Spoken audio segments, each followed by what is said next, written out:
Notre invitée ce matin, Andrea Assor-Doucan, avocate, membre de l'OJE, l'Organisation juive européenne. Maître Assor-Doucan, bonjour. Bonjour. Et merci d'avoir répondu si tôt ce matin, un dimanche, à l'invitation de Radio J. Alors, le 2 juin dernier, comparaissait devant la 17e chambre Hervé Ryssen, antisémite et négationniste militant, bien connu des prétoires. En effet, on va rappeler qu'il a été condamné 17 fois depuis, je crois, 2004, Exactement. essentiellement donc pour antisémitisme. Et à force de récidive, il a même fini derrière les barreaux, c'était à l'automne dernier, pour des propos antisémites. Alors, Maître Assor-Doucan, est-ce que vous pouvez nous dresser le portrait d'Hervé Ryssen pour nos auditeurs? Oui, tout à fait. Hervé Ryssen, c'est un militant d'extrême droite, un négationniste. C'est l'un des antisémites les plus virulents de la fachosphère. Il se définit lui-même comme étant un antisémite, un anti-juif. Il a une obsession pour la communauté juive et à ce titre, il a publié ce qu'il appelle son œuvre à chaque audience. Ça consiste en des documentaires, et je mets des guillemets, des vidéos qui sont diffusées avec pour titre, par exemple, les Juifs et l'inceste, des livres, une douzaine de livres presque sur la communauté juive et dont seuls les titres sont éloquents. Par exemple, le fanatisme juif, l'antisémitisme sans complexe ni tabou, pour ne citer que. Et donc, voilà, donc c'est une personne qui a été condamnée 17 fois, la grande majorité des fois pour des infractions du type provocation à la haine, diffamation raciale, et avec toujours la même idée centrale, à savoir cette obsession et cette volonté d'attiser la haine contre les juifs. Alors, ce 2 juin dernier, vous avez donc fait face de nouveau à Ryssen, où vous plaidiez au nom de l'Organisation juive européenne, l'OJE. Cette fois, Hervé Ryssen est accusé d'avoir diffusé une vidéo bien sûr violemment antisémite, sur les réseaux sociaux. Exactement. Donc, il a diffusé sur son profil VK, qui est l'équivalent du Facebook, mais russe, une vidéo de 13 minutes d'un dénommé Robert Kössler. Donc, une vidéo d'une violence insoutenable. On a une personne qui dégaine une arme dès les premières secondes de la vidéo et qui aborde tous les thèmes qui sont un peu chers à Hervé Ryssen, à savoir les Juifs qui sont les tenants d'un pouvoir politique, les Juifs qui sont dans toutes les sphères du pouvoir, les Juifs omniprésents, avec toujours les mêmes références au protocole des sages de Sion, qui est un faux, on le rappelle, la théorie d'un complot juif, un projet d'unification et de domination mondiale des Juifs. Donc voilà, une vidéo de 13 minutes pour laquelle il comparaissait devant la 17e chambre correctionnelle du tribunal judiciaire de Paris, et audience qui a duré quand même plusieurs heures, parce qu'il a une attitude particulière. Ah Et oui, justement, je voulais venir à cette attitude de l'accusé à l'audience, qui apparemment n'assume pas le contenu de la vidéo, que même vous aviez confié son avocat à juger lui aussi difficilement regardable. exactement, exactement. Donc l'audience, la vidéo, pardon, a été projetée pendant l'audience. C'est un peu comme ça que ça se passe à chaque fois. Et effectivement, la vidéo parle d'elle-même. Elle est d'une violence insoutenable, et son propre avocat l'a même dit pendant sa plaidoirie. Donc ça a été un peu marquant quand même comme attitude, et d'abord la mauvaise foi. La mauvaise foi de dire j'ai partagé cette vidéo, mais je l'ai pas likée, je l'ai diffusée, mais je l'ai pas visionnée. Donc voilà, et d'ailleurs ma consoeur Olivia Shafir, qui était avec moi à la 17e chambre et qui est avec moi à l'Organisation juive européenne. Olivia Shafir, je rappelle qui est déjà intervenue Exactement. aussi sur une audience concernant Ryssen sur Radio J. Exactement, et qui connaît parfaitement le dossier, a fait justement remarquer que c'était quand même une coïncidence quand même surprenante de voir que la seule vidéo qu'il partage sans visionner aborde tous les thèmes qui lui sont chers et qu'il lui-même aborde avec virulence depuis une vingtaine d'années. Alors, est-ce que vous pensez que cette attitude est stratégique de sa part? Est-ce que le fait qu'il a goûté les barreaux, la prison, l'a peut-être fait, on ne sait pas, évoluer quant à son positionnement? Comment vous qualifieriez cette attitude un peu surprenante, effectivement, quand on connaît le passé, et même le présent d'Hervé Ryssen? Alors effectivement, cette attitude, elle est surprenante. On peut soit penser que c'est de la lâcheté qui se retranche derrière, voilà, une irresponsabilité qui se défausse en disant: «Bon voilà, j'ai partagé un peu vite, mais je n'adhère pas» et on peut aussi penser que c'est une stratégie. Donc il a beaucoup parlé, hein, de son incarcération pendant l'audience, qui a duré, je le rappelle, du 18 septembre 2020 au 17 avril 2021. Il a expliqué qu'il était à l'isolement et qu'il ne voudrait plus jamais revivre ça. Donc on peut penser que c'est peut-être une attitude stratégique pour justement se déresponsabiliser. Parce que, et puis, ça va mettre en perspective aussi avec sa façon de répondre aussi à l'audience. Il a une façon de répondre qui est particulière. Il ne répond jamais aux questions, des questions qui sont très souvent simples, qui amènent des réponses simples. Et il est là à confisquer la parole quand même pendant des heures parfois, à utiliser le tribunal presque comme une tribune et à ne jamais répondre aux questions. Donc on a quand même cette attitude un petit peu à éluder sans arrêt les questions. Peut-être un peu des deux aussi, peut-être par lâcheté et aussi par stratégie. Alors venons-en aux réquisitions du parquet. 12 mois d'emprisonnement. Est-ce que cette réquisition vous semble à la hauteur des faits reprochés? Et surtout, le parquet a-t-il des chances d'être suivi dans son réquisitoire?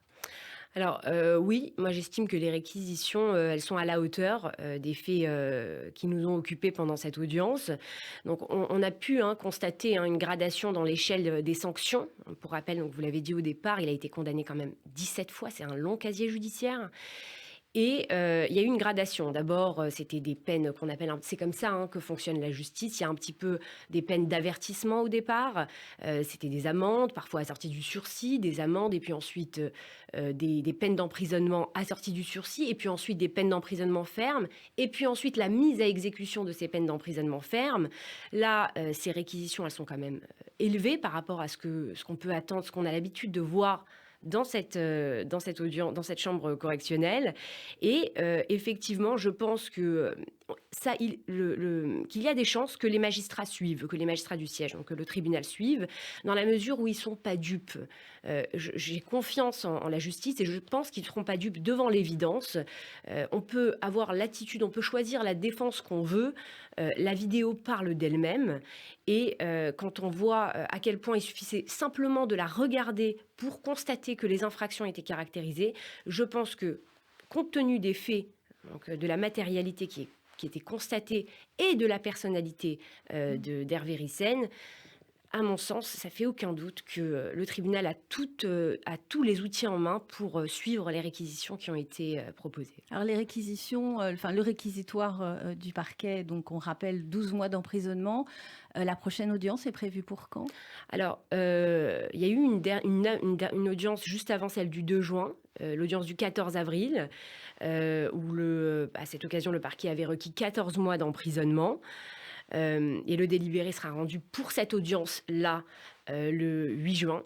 Et s'agissant de l'audience qui s'est déroulée le 2 juin, le délibéré sera rendu le 9 septembre.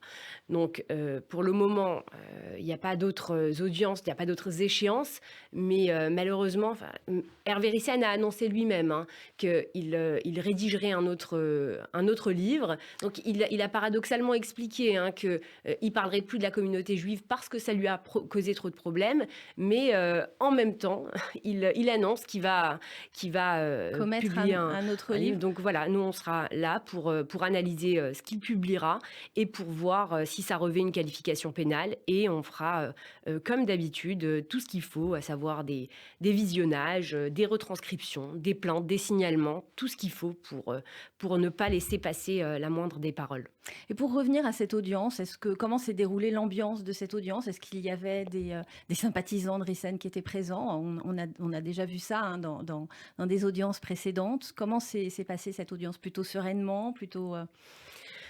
Sereinement, je dirais pas ça. C'est toujours un petit peu quand même tendu. Il était présent, donc il a été libéré récemment, donc il était présent, il comparaissait libre en présence de son avocat et il n'avait pas de sympathisants qui étaient là le jour de l'audience. Il n'y avait pas de fans comme on a pu le voir précédemment, C'est ça. qui sont parfois même extrêmement jeunes, hein. On a pu le voir ne serait-ce que lors de l'audience du 14 avril. On a vu quelques sympathisants arriver à la fin de l'audience et témoigner quand même un un certain soutien. Donc là, non, il n'y avait pas de sympathisants.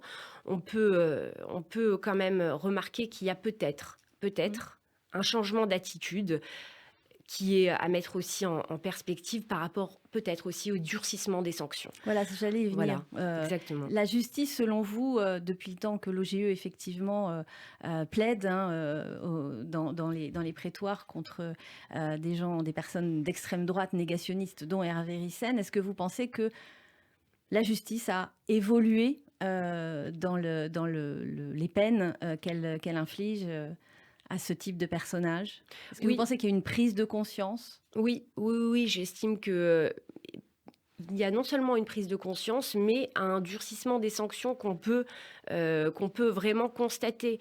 La mise à exécution des peines qui ont été prononcées, on est quand même passé d'un stade où il y avait un sentiment d'impunité qu'on pouvait comprendre parce que les peines étaient prononcées, certes, mais les prévenus qui venaient de comparaître et qui venaient d'être condamnés sortaient libres du tribunal correctionnel, mais parfois aussi parce qu'il n'y a pas que la peine d'emprisonnement, il y a aussi les peines d'amende.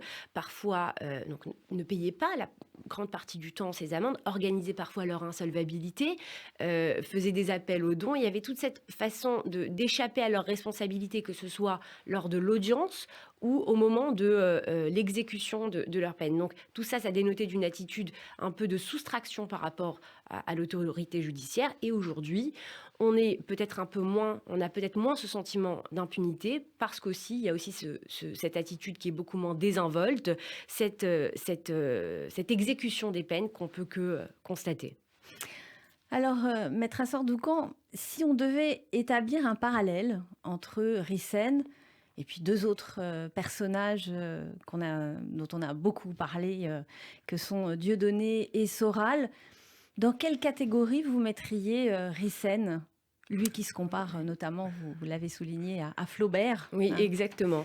Exactement, oui, c'est vrai, il a osé la comparaison pendant l'audience parce que bon, c'est toujours un petit peu l'attitude pendant ce type de procès. Il se présente comme étant des artistes malheureusement censurés pour leur délit d'opinion, c'est leur terme, et j'emploie vraiment des très très gros guillemets. Donc oui, il y a cette façon de se présenter, le parallèle qu'on peut faire. Alors je sais pas si je peux on va pas faire de gradation, de hiérarchie. C'est juste que peut-être ce qu'il y a à remarquer, c'est que récemment, Dieudonné, qui a été jugé également, s'est aussi retranché derrière une attitude extrêmement lâche et qui vient à contre-pied en fait des précédentes attitudes qui avaient pour objectif d'assumer un petit peu les propos virulents et scandaleux qu'il portait. Donc, la dernière fois que Dieudonné a comparu devant le tribunal, il s'est retranché derrière un deepfake. S'agissant d'une vidéo qui lui a été reprochée, il a tout simplement dit c'est pas moi sur cette vidéo. De la même manière, voilà, on peut observer Hervé Ryssen aujourd'hui, enfin le 2 juin, dire oui, c'est bien mon profil, mais ce n'est pas moi, je l'ai pas visionné, je n'y adhère pas du tout. Donc on a peut-être aussi cette façon de peut-être faire profil bas devant une autorité judiciaire qui est capable de mettre à exécution les sanctions qui sont prononcées et c'est pas seulement, il y a le spectre de la prison qui change l'attitude et c'est pas uniquement des textes qui sont encourus, c'est une réalité qui se profile lorsqu'on se rend coupable de ce type d'infraction.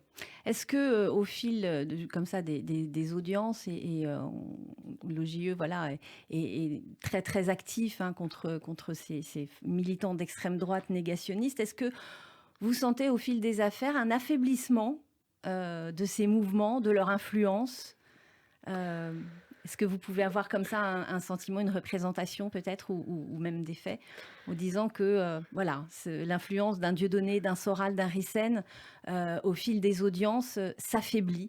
Malheureusement, non. Malheureusement, non. Et même s'ils ont tendance à essayer de faire croire à chaque fois aux magistrats qu'ils ont très peu de fans, qu'ils ont très peu de public. Il y avait notamment l'avocat d'Hervé Ryssen qui montrait sur son profil VK qu'il avait 15 fans, mais c'était évidemment une manœuvre dans la mesure où la vidéo qui avait été diffusée et que lui-même a relayée, a été publiée, a été vue plus de 5000 fois au moment de la plainte et 1000 fois sur le profil uniquement d'Hervé Ryssen, et ça au jour de la plainte, hein, c'est sans compter toutes les vues ultérieures. Donc évidemment, c'est pas seulement 15 fans, malheureusement ils ont un public, et puis ils ont énormément de sympathisants. Il faut savoir aussi que Hervé Ryssen, et c'est une chose que lui-même a dit dans le cadre de ses audiences, qu'il a reçu des centaines de lettres de soutien. Donc c'est justement ça en fait la difficulté, c'est le public de ces personnes qui malheureusement ne s'amoindrit pas.